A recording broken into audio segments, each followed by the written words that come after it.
Todos tenemos secretos y hacemos hasta lo imposible para que permanezcan como tal, o sea, para que nadie se entere. Pero ¿te imaginas tú a nuestra reina chelera Marisol Cavero abriendo las puertas de su corazón y de sus secretos y contándolo todo?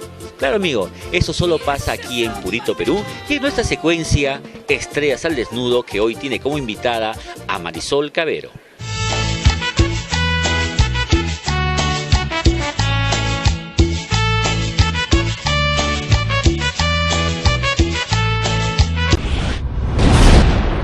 Marisol Cavero Verdura.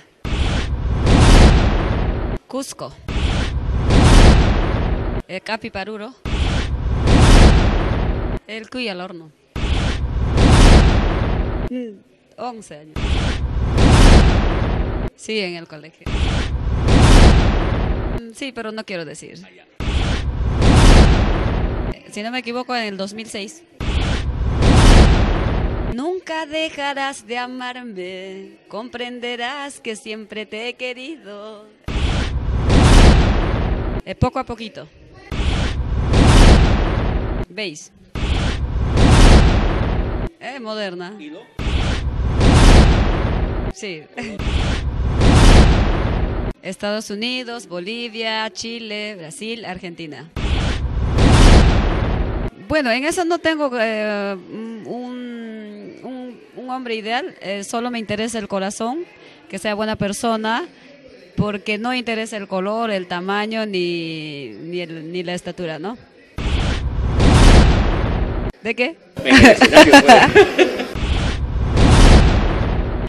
Mi primera vez en el 2004. No lo sé, tengo pensado trabajar un tiempo y de ahí retirarme para dedicarme a mi familia. No, hay una confusión. No es que yo sea una borracha en escenario. Pasa que mi música es contagiosa y hago chelear al público, eso, ¿no? Ahí sí es que hay cerveza también me tomo. Por ejemplo, cuando voy a Juliaca te traen una caja, 2 cajas y tienes que acabar. Si no terminas, te miran mal. Y si la cantante toma, todos los músicos también terminan borrachos.